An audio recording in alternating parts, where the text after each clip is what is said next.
Spill the tea pero hindi chika kundi tsaa na bukod sa masarap ay may magandang benepisyo pa sa kalusugan. Ito raw ang isa sa dahilan kung bakit gusto ng isang Pinay na negosyante na i-level up pa ang tea sa Pilipinas at makilala sa buong mundo. Si Denise Osorio sa report. Kilala ang Pilipinas bilang coffee drinking nation, kaya may isang Pinay na gustong i-level up ang tea sa Pilipinas.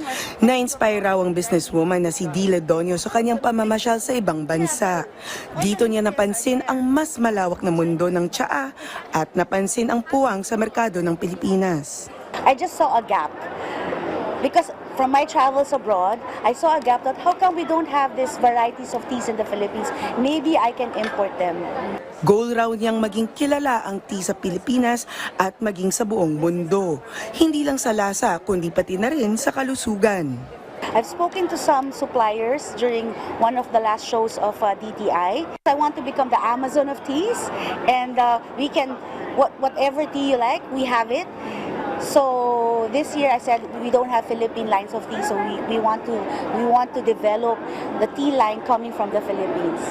Dream raw ni Dina, darating ang panahon na maging pamilyar ang tsaa sa bawat tahanan. Pwede rin kasi itong maging kabuhayan ng mga Pilipino kapag tinangkilik. Bilang mentor sa Go Negosyo at Asian Institute of Management, hinihikayat din niya ang mga Pilipino na magsimula ng negosyo basta't may malinaw na plano at kalkuladong risk.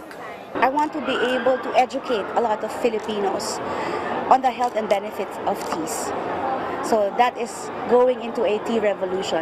Denise Osorio, para sa Pambansang TV, sa Bagong Pilipinas.